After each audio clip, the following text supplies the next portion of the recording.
This is KUGAN CASSIUS. Alright, from London.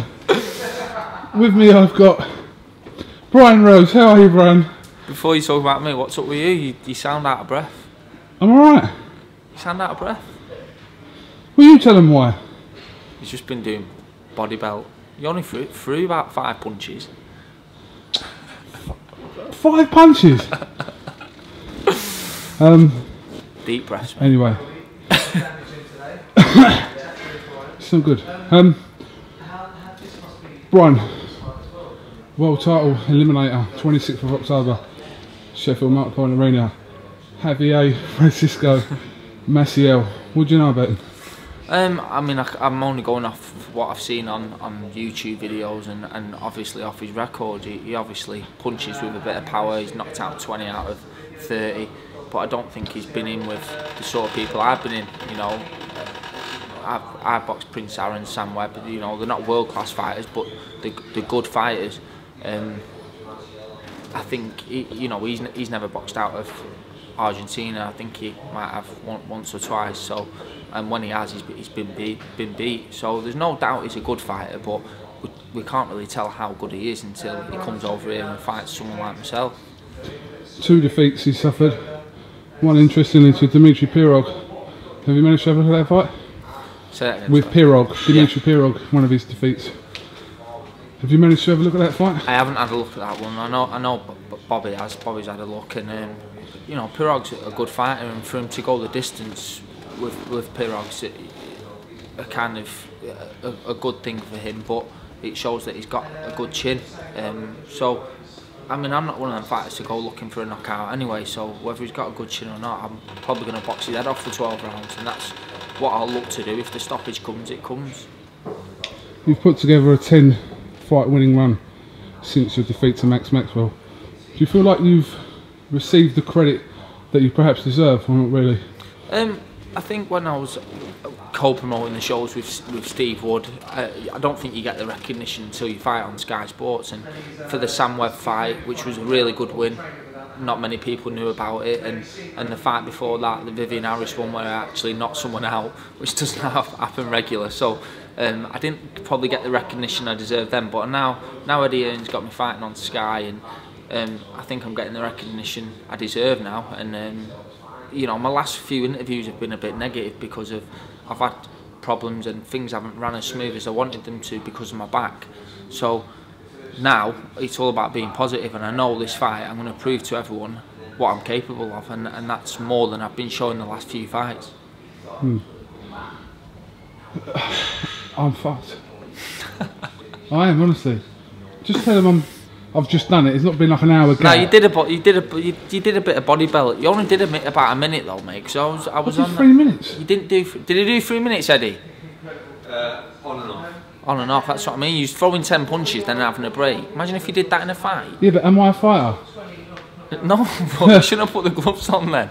Yeah, but listen. No, you had a go, didn't you, mate? Listen. You had a go. We all like having sex. It doesn't mean we're porn stars, though, does it? It's true, isn't it? It's true, that. It's true. Maybe you need to hold the camera for a minute before I drop it. What, a selfie? Or you could just... Selfie.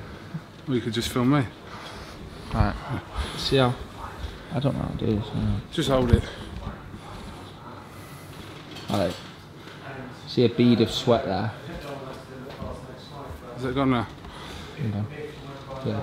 Just done 7 minutes on the body bag with Bobby Rimmer. Was it 7 minutes or? 7 minutes? What? It was 3 minutes, but it was more like 2 of them. 3 minutes on the body bag. You got the shakes. No, I'm alright, but I've just done it. There hasn't been an hour gap, has there? KUGAN said if Anthony Joshua's opponent pulls out, he's in. Because he's just done 3 minutes on the body belt and he's ready for Anthony Joshua. Listen, in the shape I'm in, I'd knock out that 8-0 mug he found Joshua. Emmanuel, I know you watch iFilm London, I apologise. 8-0, very good. Right, I'm ready to go back on you now. Eddie, come in a minute, please.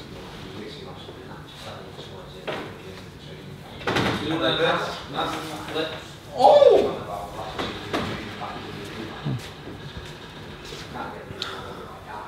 So makes you look small. Makes me look ugly next to this fucking good looking geezer. You always call yourself UPS.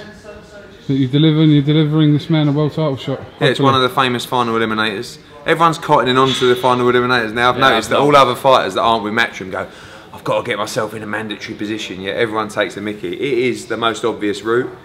We're lucky enough. You know, we looked at all the divisions. Actually, Baysangarov was the champion when we looked at the WBO. Went away, fought for the WBO Intercontinental title, won that. And then wanted to get him out quite quickly, and he just had a little 10-rounder, which didn't work out as well because of the back situation, but still got him out. And then Baysangarov got stripped, and then I think number 1 and 2 or 2 and 3 face off for the vacant title, Vanes and Andrade. And then Brian's next in line, and Maciel's after that. Maciel's a top-ranked fighter, so obviously we just done the Burns-Beltran fight with Top Rank and Bob Arum, and they put the fight forward at the WBO convention, and it got sanctioned. So the winner of this fight will be the mandatory challenger for the winner of Vanes against Andrade. This man to your right, are we yet to see how good he is? Yeah, I think so. I mean, obviously, it's difficult. There's a lot of pressure on him. Obviously, you know, the first fight that he had in Blackpool, you know, against an older opponent, but really one that he was expected to win. But again, you're stepping up to a whole new level. No disrespect to Max Maxwell and Sam Webb and people like that, but you're talking about a former world champion in our scene. You know, he dealt with him, probably should have got him out there a little bit earlier, but again, you're dealing with people who know how to old man you a little bit, and that's what our scene did. You can't take anything from the Ribchev fight because he just wasn't himself at all and was injured. But I think now's the time where he gets the opportunity to really shine in a fight, and actually now's the time where I think he wants the kind of test that he's going to get from Maciel. You know, he knows that this is a fight that could go either way, especially if he's not on his game. But you get to a level in boxing or in anything that you do where you want the test and you want to be slung in. And now Brian's getting slung in at that level where if he wins, he knows he's going to get a world title shot. And if he doesn't, then he's back at the level that he really didn't want to be at. So a lot of pressure, but I think the perfect fight and the perfect timing for Brian. I think, you know, I don't believe he's got anything to prove to anyone other than to improve his own performances for himself. So looking forward to it, and he can go in. You know, he's topped the bill in Blackpool. He's been on in Bolton. Now he's chief support at Sheffield Arena. We'll have 8,000 or 9,000 people there. There isn't the pressure of carrying his own show. He can still go and do his thing in a fight, and he'll have great support there, and it'll be a great atmosphere. All right. Please and agree with everything your promoter said? Yeah, I mean everything. I mean people give you grief for fighting for the WBO world title, but like I said to anyone, the easiest route to a world title is the best route. You know, all I'm trying to do is make enough money to look after my family and achieve a childhood dream, and that's to win a world title. So, you know, those same people giving you stick there on Twitter are sitting there with their hands down their pyjamas, unemployed. I know, you know what I mean? But you know, I shouldn't even have to explain myself. But the easiest route to a world title is surely the best route.